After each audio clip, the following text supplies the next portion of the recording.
We are now live, and it is 9 minutes to the top of the hour. Hello, everyone. I'm going to make sure that I can chat with you. It looks like I can chat on YouTube. YouTube is up and running, and I'm going to say good morning. If you're watching via YouTube, please leave me a comment, and let's get the conversation started. Let's see what's going on over here. I was able to have Andrew come and join me this morning to get me up and running. So thank you so much to Andrew for all of his help, Andrew and Noah and everybody that makes the whole Jessica Builds game happen. I'm going to head over onto Facebook so that I can see your comments and go ahead and say, hey, everybody, look, it works. Okay, so clearly we are good to go over there, and I'm going to introduce myself. Hi, I am Jessica from Jessica Builds and mother of 7 and wife of 27 years. Welcome to this episode of Making Over Monday. This is our third episode of the year. We get together, and it is my goal to help encourage you to make Mondays great again. And I know that that is probably an overused and overcoined term by this point, but it is true. I don't know when the thought came that Mondays were not going to become the best days of our week, but for whatever reason, they have a bad misnomer, and we are going to work to revisit that because I am here for you at 9 a.m. to 10 a.m. Monday mornings live on Facebook and on YouTube. And if there's anything that you would like to talk about, if there's anything that you would like to cover, I am so glad that we can handle it and we can talk about it together. And it is so live right now that I'm getting a phone call on my watch from Andrew right now, and I'm just going to go ahead and say, sorry, can't talk right now. I'm busy enjoying my coffee. As a mom of 7 kids, we definitely have to handle our distractions, right? So I would like to begin today's broadcast. It is September 11th. It has been 22 years since the devastating calamity here in America called the September 11th tragedy that we all endured. And I just think that it would be not befitting of us to just take a minute and just recognize that we will never forget that we absolutely love and admire and have the highest regard for the lives that were lost, for those who have sacrificed so much, and that we would like to continue to remember that these men and women in the service industry and the men and women who woke up one day and were no longer able to be with their families that have been survivors of the tragedy, that we are thinking about you, that we're praying for you, that we are continuing to uphold your loved ones' memories, and just trying to understand and trying to grapple with the reality that there is a very present enemy, and that enemy is in what does Scripture say? Scripture says that we battle not with flesh and blood, but with principalities. And so we just come against any weapons that the enemy might be attempting to attack us with today. Those of us who have been left here to do our work and to co-labor, and those that have gone on to glory, we just are so thoughtful for you today. So thank you all. Thank you for, if you are in the service industry, if you're in the military, or if you're a nurse or a doctor, or if you're working as a firefighter or a police officer, we would like to remember you. We'd like to thank you for your service, and just want to make sure that everyone knows here on this podcast and with the Jessica Builds team that we are here to build up everyone, and no one should be excluded from that. So thank you. Thank you all for tuning in today. I can see that we have some people chatting on YouTube. And we have, as I'm letting the Facebook Live go live, we're having a great turnout this morning. Today we're going to be talking about spirit and faith. And everyone has it, everyone has a spirit, and everyone has faith. Whether you choose to recognize that faith as being a particular religion or a particular belief, there is faith in you and you have it. You have faith right now if you're sitting down that your chair is going to hold up your butt. You have faith right now if you're driving in a car and you're listening to this via the podcast over Spotify or Apple iTunes, that you're going to get to your destination. So regardless of where you claim your faith or what you claim to put your faith in, we have all been given faith. Our scripture in the Bible, the King James Version, I believe, calls it a measure of faith, that we've all been given a measure of faith, and that we can choose to exercise that faith like a muscle and we can grow it, or we can choose to not grow it and we can let it be dormant. But regardless, whether it's little faith or big faith, or whether it's faith the size of a mustard seed, we all have faith, and it requires faith to live. So since it requires faith to live, that would indicate that we have a spirit. And so the food of the spirit, if you will, is faith. And when we feed our spirit faith. We're going to be reading today. I thought it was very interesting. Each time that I do a Monday morning, a Making Over Monday, I have an idea of a topic. I've prayed about it. I've got a topic idea for the whole rest of the year, every single Monday. And I have that topic idea, and then I will go the morning of and I'll look for scripture. I'll look for some sort of something to grab hold of so that my ideas and my conversations with you are fresh. And so this fresh idea this morning came out of reading from the book Jesus Calling. It is a 365 daily devotional, and reading for September 11th, the date. I'd like to read it to you so that we can talk about it, because it goes hand in hand with the topic of conversation today, spirit and faith. So it says, "Rejoice in me always, no matter what is going on." And now this daily devotional in specific was written as supposed to be from the point of view of Jesus, as if Jesus is talking to you. So when it says me, that's who we're referring to. "Rejoice in me always. No matter what is going on, you can rejoice in your love relationship with me. This is the secret of being content in all circumstances. So many people dream of the day when they will finally be happy, when they are out of debt, when their children are out of trouble, when they have more leisure time, and so on.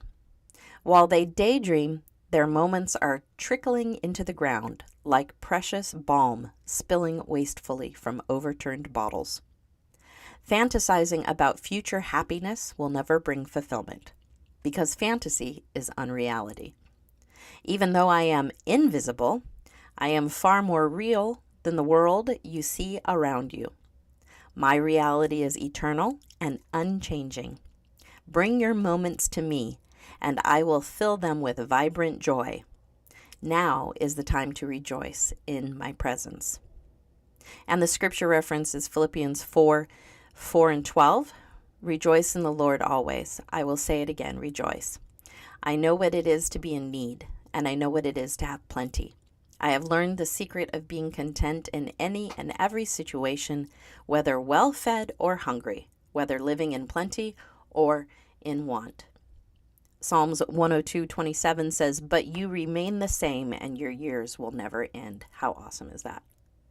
So the thing that I really liked the most about reading this morning, and how it coincides with spirit and faith, is that statement that it said about fantasizing about future happiness will never bring fulfillment. And then just the description of the daydreaming about the day that may come someday, and that those moments that are wasted when we're daydreaming about a future happiness are like trickling into the ground like precious balm spilling wastefully from overturned bottles.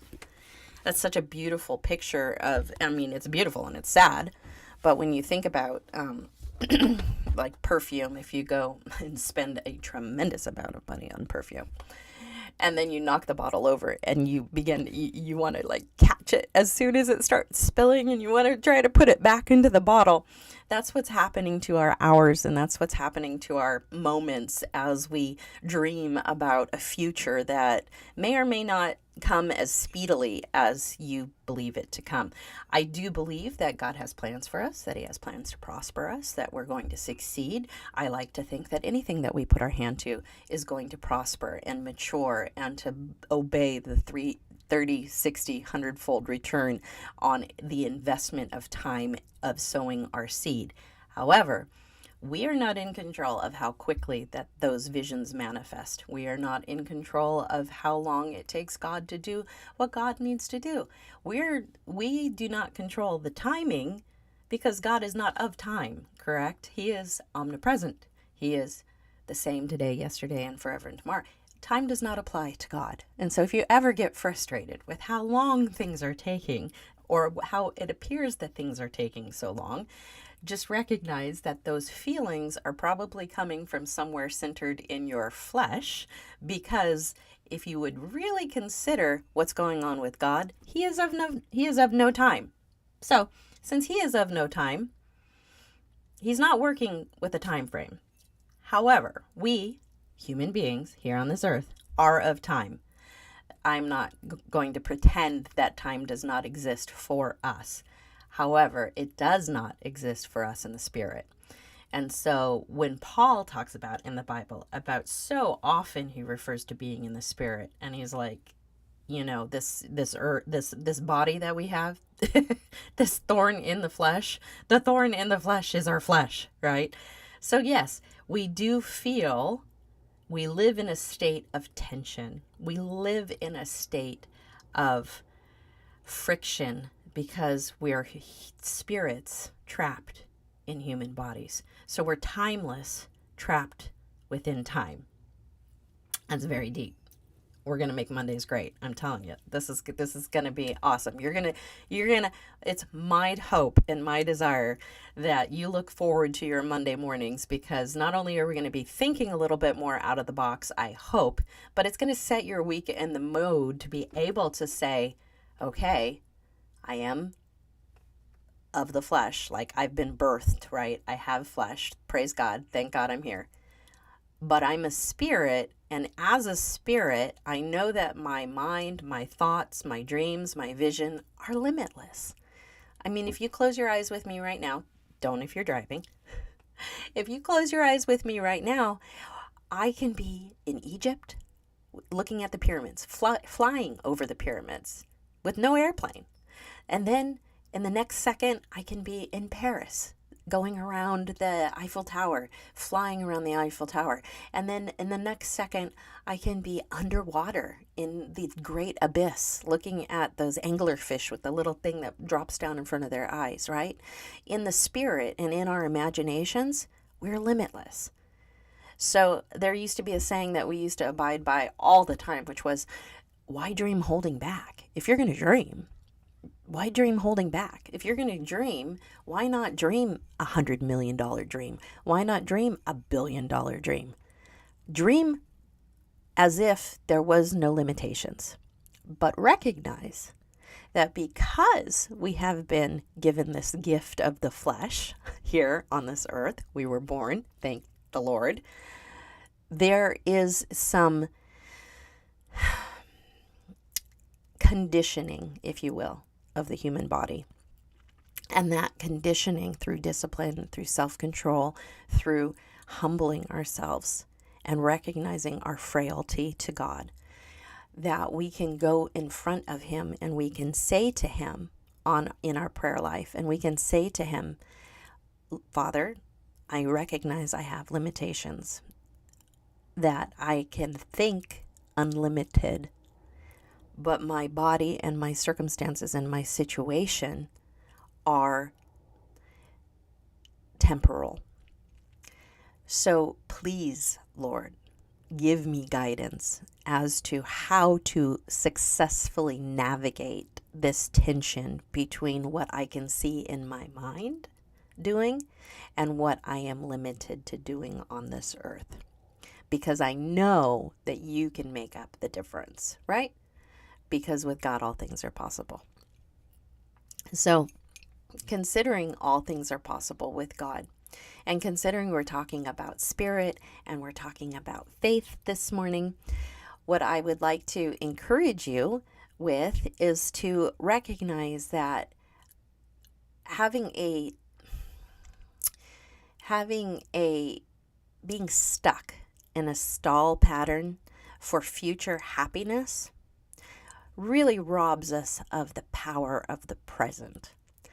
There's a power in the present, and that power in that present is giving my full attention to right now you, giving my full attention to the environment in which I am sitting in.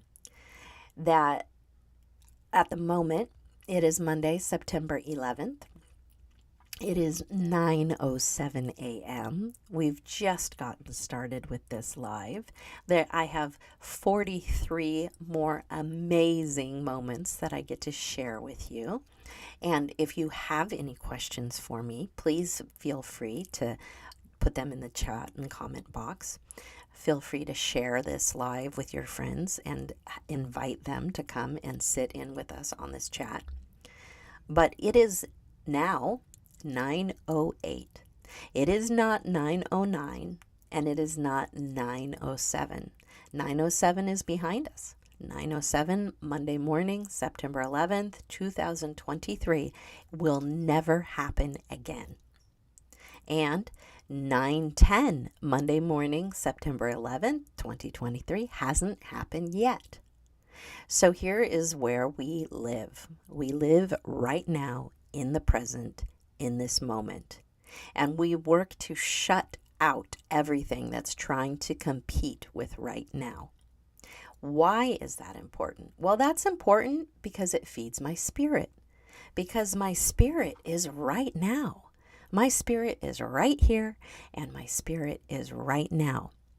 Now, you might be listening to this through the podcast, and it's definitely no longer September 11th at 9:08 a.m. in the morning, but you're doing something right now, and you're invested in this moment right now. So I would encourage you to take a minute to take a deep breath and just be aware of what you're breathing in. What are you smelling? Are you smelling the coffee that's next to you? Are you smelling the cat box that's, a room down? Because if you are, it might be time to change that cat box. Are you smelling the smell of pumpkin spice candle? Because maybe you lit a candle before you came to tune in and listen to this episode or watch it on YouTube. What is the sense that you are smelling right now? What are you hearing? Are you hearing the birds chirping? Are you hearing just the sound of my voice?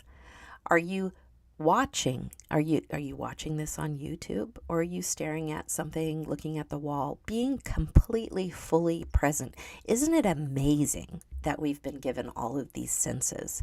That we have the sense of taste, that we have the sense of smell, that we have the sense to hear, and that we have the sense to touch. We've been given an amazing opportunity that God did not just punish Adam and Eve by giving them flesh boxes to have to contain their spirit.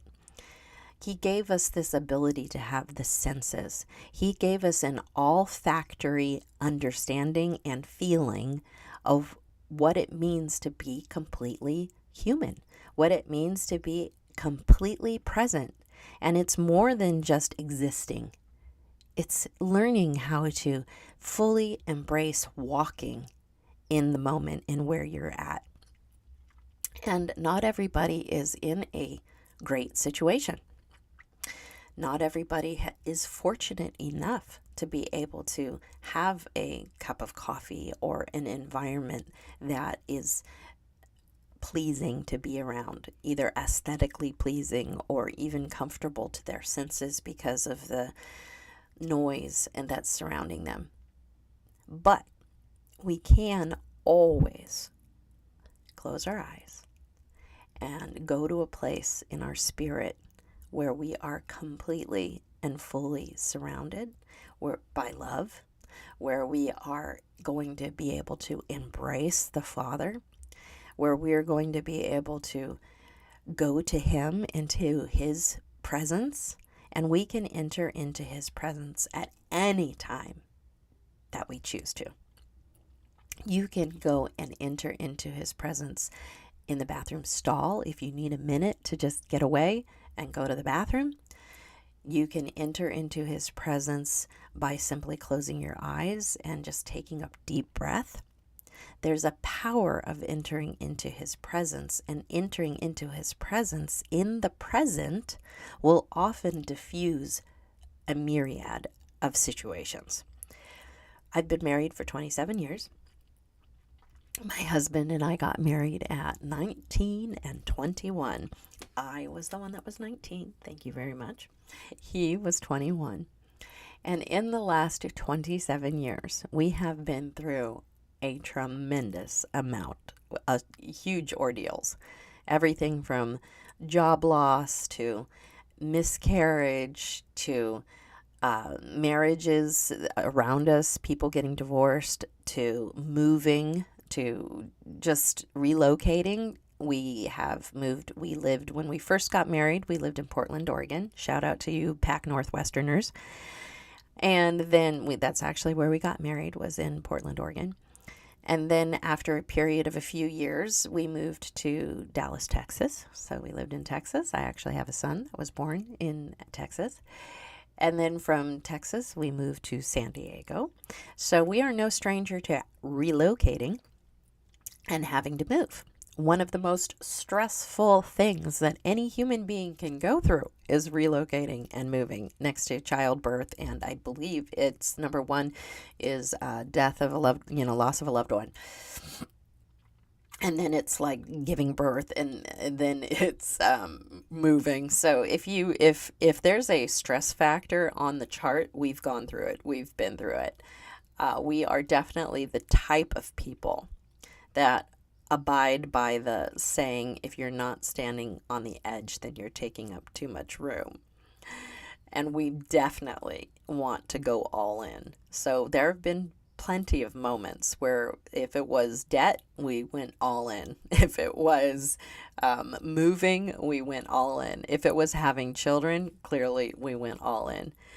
And so through those 27 years of being married, there have been lots of stressful moments in which I have had to exercise my self-control and patience and keep my mouth shut, close my eyes, take a deep breath, and not just think of that statement, that axiom that, what would Jesus do, but actually go into the holiest of holies in my mind, go into the presence of God in my mind, and just say, okay, Lord, take over the wheel, give me peace, bring me meditation, because there's some times in a marriage, especially, when it is better to listen and allow your spouse and allow the other person to completely finish their statement, and just allow them, especially under high, intense, stressful situations. People can tend to become like volcanoes and just,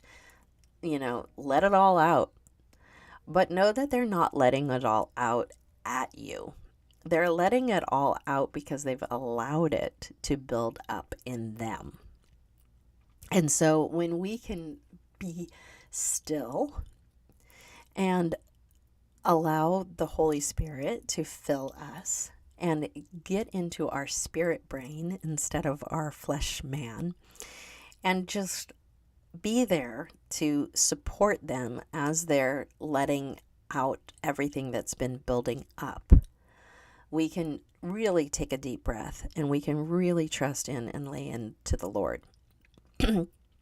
Now, there are moments, and I will certainly encourage anyone who's listening to this, that if you are in an unsafe situation, or if the person who is letting it all out is in any way disrespectful of your personal space or of your body, then you need to set very strong boundaries within yourself, and you need to remove yourself from that situation. So I will definitely be the one to encourage you to say there's a boundary, and we are not going, God's best for our life is to not continue to be finding ourselves in relationships where he is not going to be glorified. And if you are in a relationship where God is not being glorified and you are unable to glorify God, then the correct boundary for yourself, in my opinion, is to go to God and have him reveal to you what you need to do to either get out of the situation or where you can go in order to receive help for your situation. So, food for thought with that. I'm going to believe, however, that if you're listening to this and you're hoping to be encouraged today, that we can work through it and we can work together. And we can build for you together a brighter future, which means healthy relationships. It means saying you're sorry when you need to say you're sorry. It means asking for forgiveness. And sometimes it means receiving forgiveness if somebody's asking you for forgiveness. Not being too stubborn and saying, no, I don't want to forgive you, but actually allowing yourself to get to the point to where you can forgive others. So, let's go ahead. I am excited today to take this next cup of coffee and not do all the talking. If you do not know, I am a podcast host on a couple of different podcasts. My husband, Jeff, and I, we have a podcast, and we go over a lot of marriage, family, business, entrepreneurship, all that. That's called the Jeff Heilman Project, JEFFHEILMAN, the Jeff Heilman Project. I believe we have almost 30 episodes over there. So if you would like to go to the Jeff Heilman Project and see our different topics of conversation, we have a YouTube channel and we have a podcasting service as well. But we've actually had some guests. We've had guests on the show for nutrition. We've had guests on the show, our children. We've had my 23-year-old who is now attending state school and getting his degree in psychology. And we had our 20-year-old, and she is also, she's experiencing what it means to be 20 and finding out more about yourself and the things that you are interested in. She's an artist. She's extremely creative. She's a writer, and we are so excited to be her patron and be able to support her in all of her artistic endeavors. In the future weeks, in the future episodes, we'll be talking more about unschooling and homeschooling, and we'll be kind of going into that a little bit more. We've had in our faith been able to exercise the belief that children have been given a gift, and that gift that they've been given are personalities, talents, things bestowed upon them from God to just have amazing and wonderful experiences here on this earth as life experiences. And so as we believe in that and as we watch them, we really like to encourage the things that they've been gifted in. Our daughter is extremely gifted in creativity. She's gifted in art. She's able to paint. She's able to draw. She's gifted in writing. And so as an unschooling family, as these talents began to bubble up in her and as we began to take notice that she has an eye for being able to see something. Her favorite artist is Van Gogh, so she's able to see Van Gogh painting like Starry Night and then draw it herself and paint it herself and have it look very similar, if not, as good as the original. Now, I am mom, so I am biased. But as she's been more and more artistic, as she's been more and more diving into these talents and diving into these gifts that she's been given by God, what we decided to do as homeschooling parents and unschooling parents is we decided to take that and see what we could do to foster that, to be able to encourage that, to be able to give her the tools, to be able to treat each one of our children, even though there's 7 of them, as individuals, and be able to recognize that each individual has a different need. That while we agree together corporately for the direction of the family, we recognize that this corporation is not complete without each individual skill, each individual talent, that as a family, that we're going to be able to make a greater impact, if you will, by recognizing that each person of the family is unique. Each person of the family is different.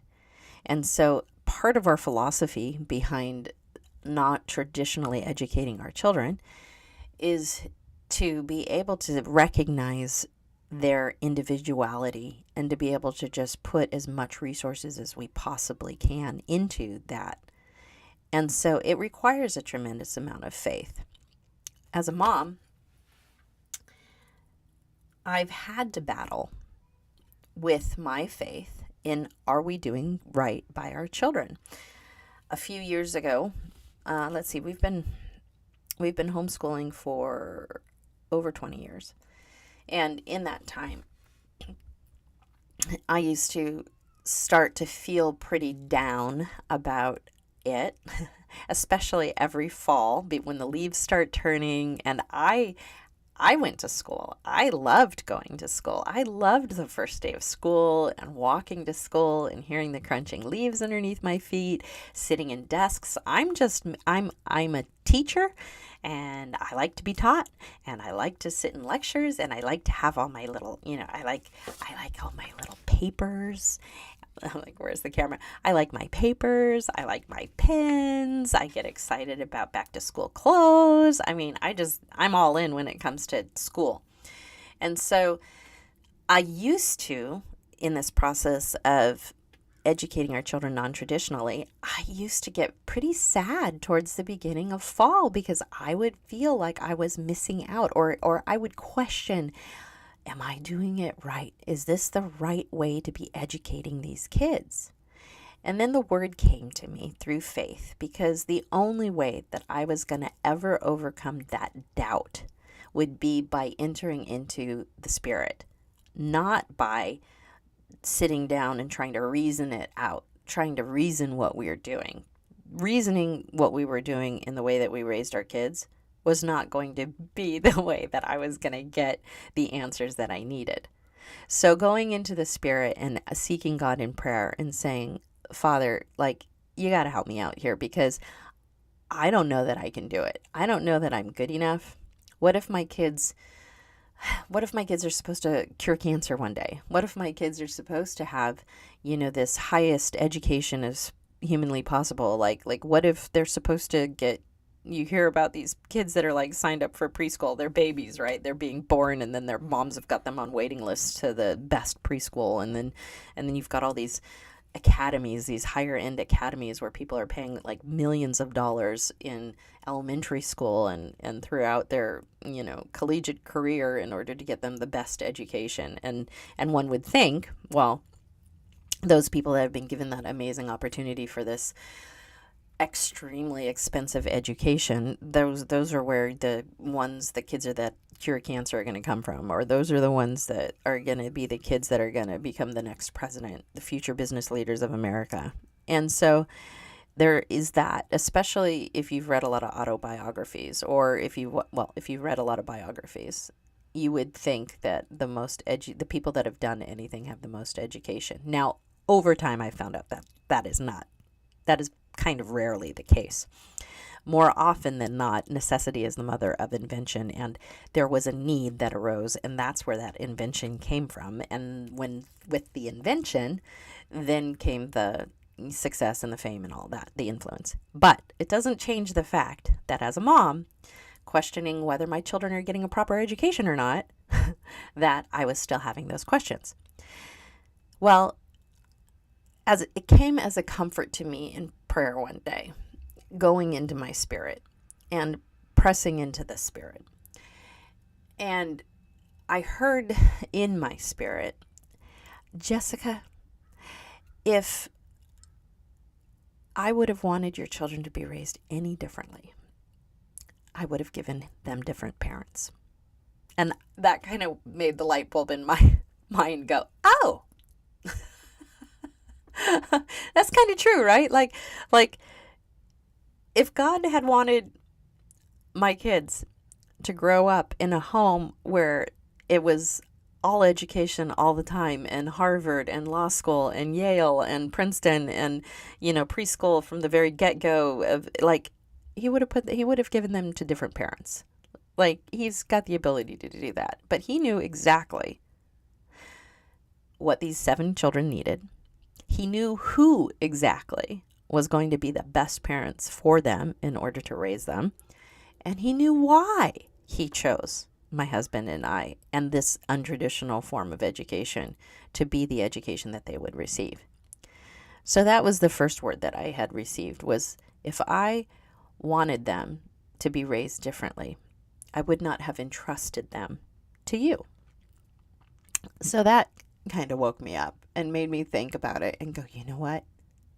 That's some good advice. That I can take a breath about that. And then the second thing that I heard and was able to recognize as I was going through this process of non-traditionally educating the children and pressing into faith was, I looked through, I really love reading the Old Testament.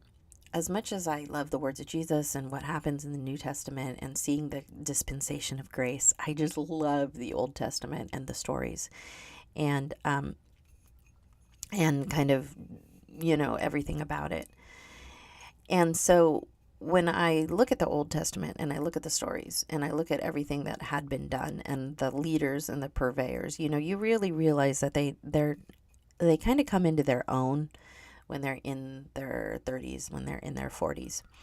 And the reason why we don't really hear about anybody, we don't hear about Jesus until he's after his 30s, and we don't hear about Moses and those things, is that from what we understand in the Jewish faith, the bar mitzvah or the bar mitzvah happens at bat mitzvah, happens at 13.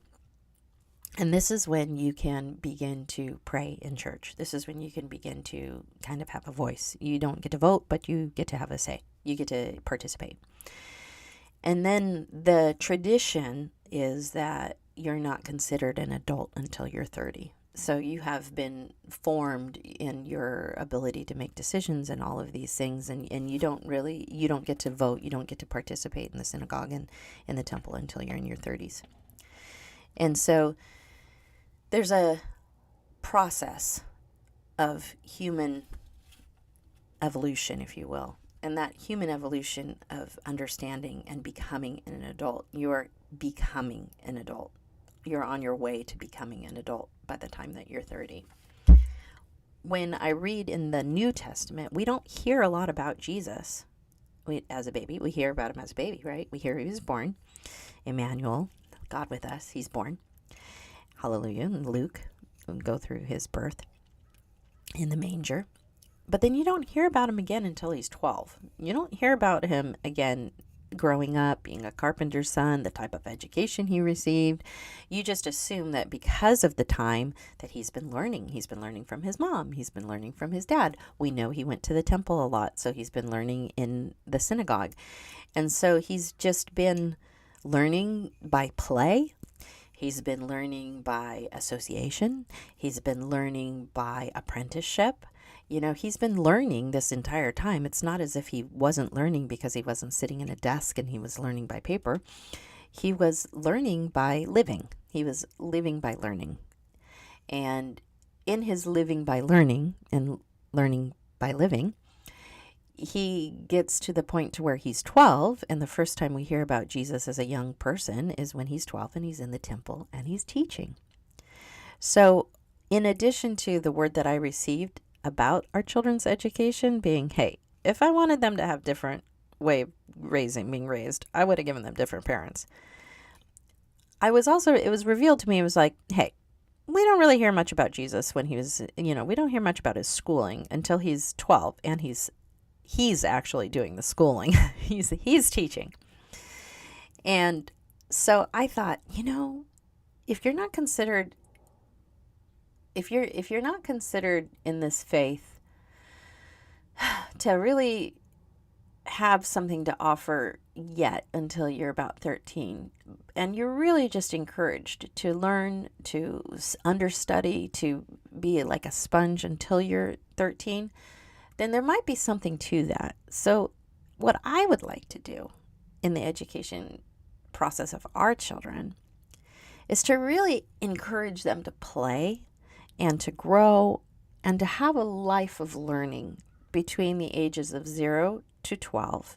And as a parent, I really want to watch them, and I really want to see what direction they're taking. What are their interests? What are their skills? Do they like to read? Do they not like to read? Do they like to watch movies? Do they not like to watch movies? Do they like to play? Do they like to build? If I can give them an environment and create an environment for them to where they have tools, and with those tools, I can watch them and see what they're going to do, what their natural inclinations are towards. Then maybe I'll have an idea. And what I've found is that by the time that they are 12, they have pretty much kind of got a set direction on which they have chosen their interests. By the time they're 12, they have shown me that they like to draw, or they like to paint, or that they're really good with numbers, or that they like to bake, or that they like to cook, or that they like to make movies, or that they like to be behind the scenes. And so then by the time that they're 12, what we like to do is give them the resources required in order to continue to develop that thing that they've shown the most predominant as their bend, right? And so the faith that is required in being a parent and not messing up with your children is a tremendous amount of faith. And you're going to need a tremendous amount of spiritual aid in order to encourage that faith to continue. So I would highly encourage you, if you're considering the education of your children, basically by me saying first and foremost, if you're even thinking about how good of a job that you're doing in raising your children, you are head and shoulders above a lot of people. There are not that many people, unfortunately, on this planet who go beyond just taking their kid and dropping them off and then, letting somebody else raise them. You are a unique individual if you are considering your child's future, and I would like to applaud that, and I would like to amend you for that, and I would hopefully give you a pat on your shoulder and be able to say, good job, Mom, good job, Dad, you actually care about the direction of your children and your children's future. Now, in doing so, I would also like to encourage you to just take a breath and be present when you are with them, and in your recognizing that not only are you doing a good job by caring and considering their future, that you're doing a good job by putting in good things, by pressing into God and what He's doing in your life, by putting in good content, by looking for inspiration, by being encouraged that you can do this thing called life, by doing whatever it is that you need to do in order to grind it out. It's only temporary. We all go through seasons, and some seasons we're going to grind, while other seasons we're going to be able to take a break and we're going to be able to relax. And so I just want to be able to encourage you that you are doing a great job. And as you do self-care, and as you put some thought into being fully present for yourself, be aware of what you need too. That, your family's going to need a lot, but it's going to take a tremendous amount of faith from you to be able to give you what you need too. Do you need water? Do you need fruits and vegetables?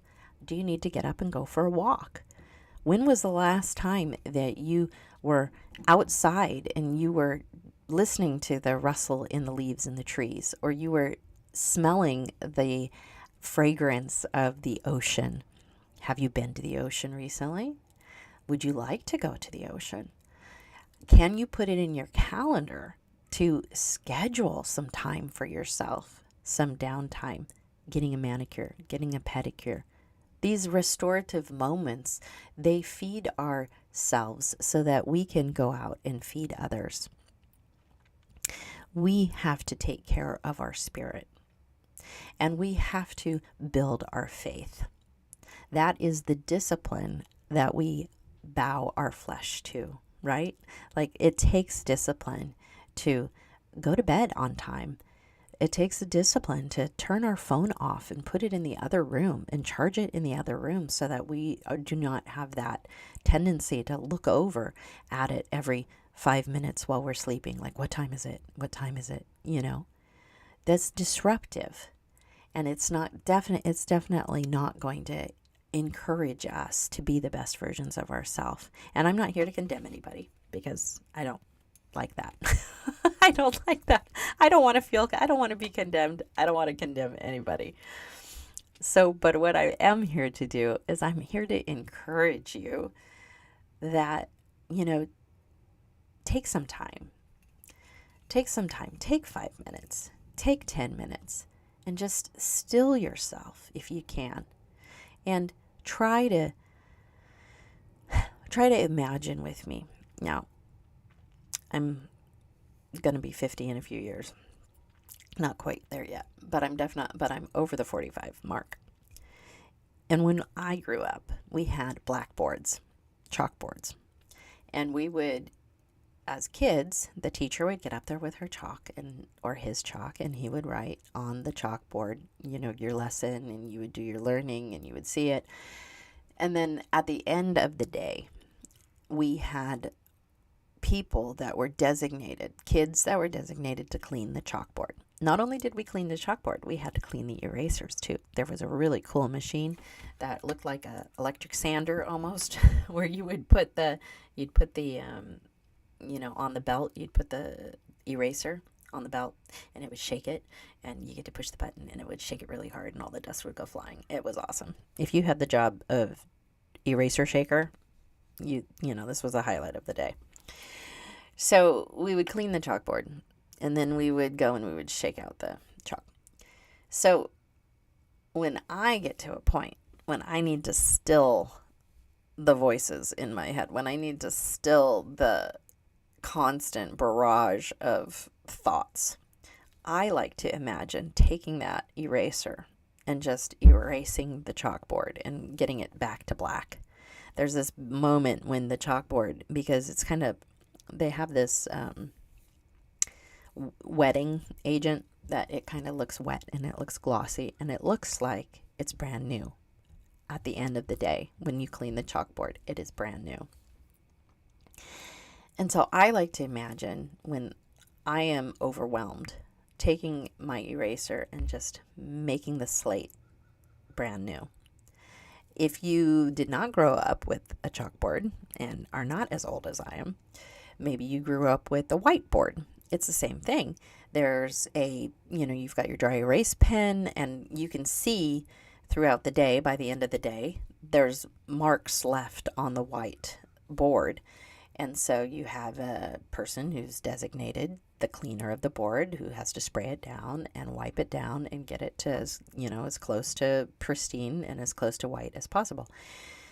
So if we were going to sit down and go through an exercise right now where we were going to close our eyes and we were going to see all of the things on the whiteboards of our minds that we are thinking about, our husband, our wife, our kids, our food, what's for dinner, what's going on, the garden, the yard, the unpacking the suitcase from the trip that we took 2 weeks ago, all of the stuff that's on the whiteboard of our minds. And we're going to take an eraser, and we're going to take time, and we're just going to wipe it clean. We're just going to push all of that. Trust me, you're not going to forget about it.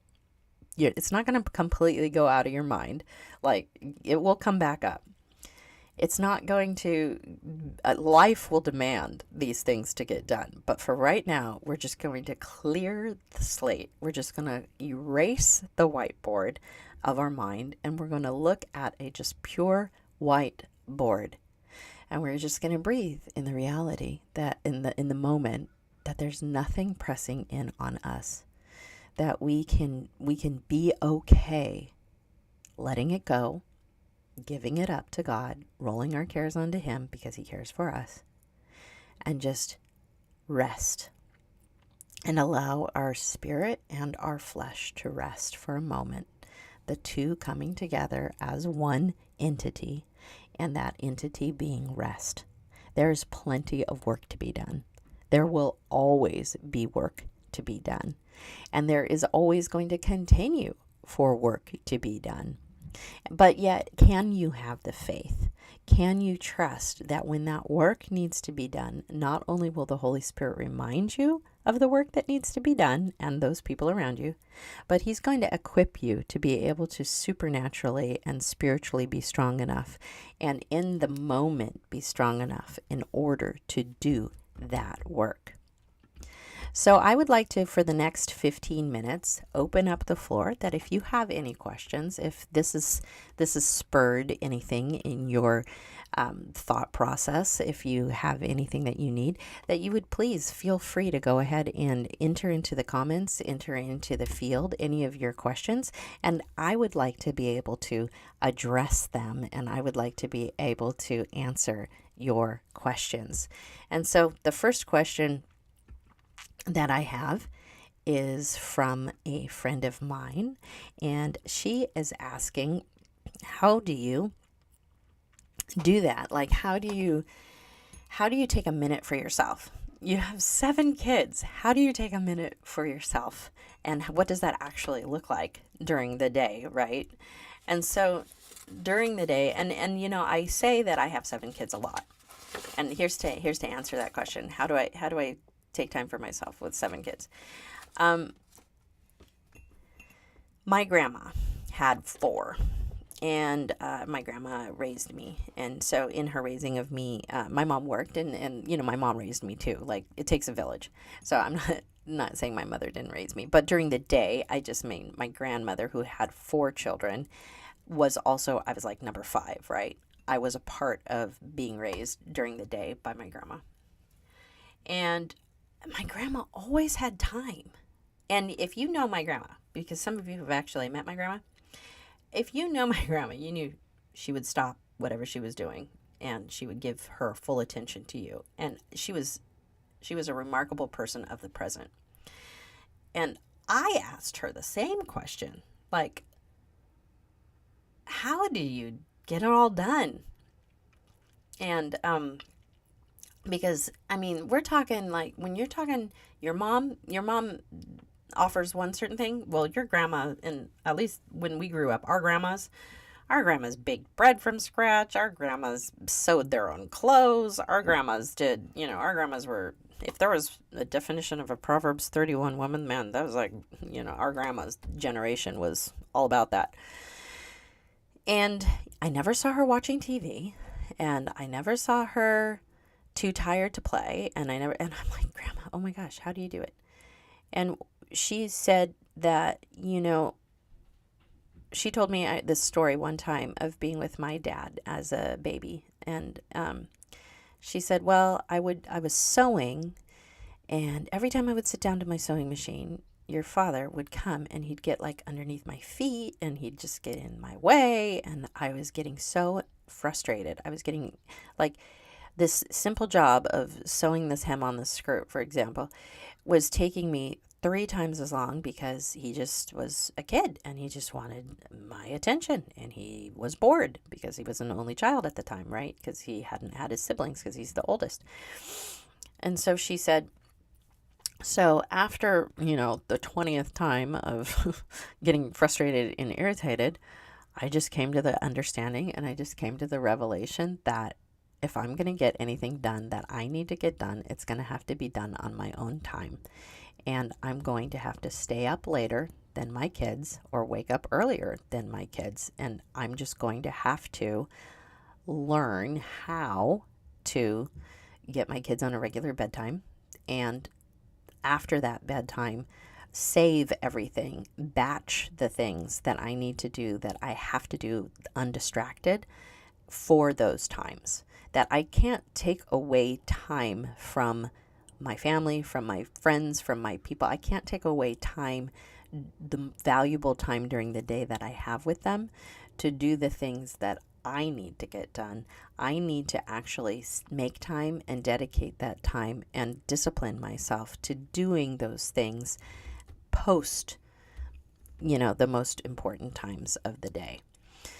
So how I'm able to do it, how I'm able to get things done and get as many projects done as possible is, number one, I have a team. And being able to have that team and see my family as a team is to be able to have projects and involve them in the projects based on their skill and based on the things that they are interested in, and actually include them and involve them in what we're doing. Andrew helps me get this up and going. This is something that he and I get to do together. Like, we get to build this podcast together. We get to go live together. And so this is a part of him being a part of the project. So that is not, I'm not taking time away from him. I'm actually doing something with him. I've got the 10-year-old and the 6-year-old. They are doing something creative together while I'm on this stream. And so I've made sure ahead of time to give them the things that they need in order to go through what they are doing while I'm making this video chat, this live stream, right? And then if there's things that I need to get done for me, like building a lesson or being able to sit down and have some time to myself to be able to think, it's much easier if I put the kids to bed at 9 at a regular bedtime and go into my study and then study for the next hour undistracted and uninterrupted than it would be for me to plug them into the TV and just go and say, hey, I'm going to be on the kitchen table, and then be getting interrupted every 5 minutes. So that's how it gets done. That's how these things get done. And I hope I answered your question as effectively as possible, is like, if it's something that I know that I need to dedicate my time to and not be distracted, then I have to take it upon myself to do those things, either in a location, like going away and going to the library and getting it done, or after they go to bed when I can get things done. And that's what my grandma ended up doing. So what she would do is she would clean the house at night. She'd put the kids to bed and then she'd clean the house. She would put the kids to bed and then she'd do the dishes. She would put the kids to bed and then she would sew her clothes. And so that's what that is what is going to be the thing I think that is going to help you the most, is that you're going to be able to understand and you're going to be able to do these things just like that. Well, we're coming to the end of the hour, and I am appreciative so much of you being on live today and getting to answer your questions. And for those of you who've been listening through the audio podcast through Apple, iTunes, and Spotify, thank you for tuning in. And those of you that are watching on YouTube via the edited broadcast or even the live broadcast, I just want to thank you for tuning in, for sharing, and for liking, and for subscribing to these episodes. And hopefully we will continue to just build up each other and be able to be in conversation together for many, many more weeks to come. And let's see how the rest of the week is going to go. Please, throughout the week, chat, comment, send me a message, private message me if you'd like, and let's just talk about what you're going through and see if there's any way that I could possibly help. Looking forward to being able to see you next Monday, and have an awesome and fantastic week. May the Lord bless you, keep you, and prosper you in all that you do. And if you go to church with me, I will see you on Wednesday. Have an awesome rest of your week, everybody. Sorry to cut it short. I just looked up and noticed what time it was, and as far as what I need to do this week, I think I've got a little one right outside the door who has been eagerly waiting the use of my phone. So Have an awesome rest of your week, everybody. Thanks for tuning in. You guys are awesome, and be blessed.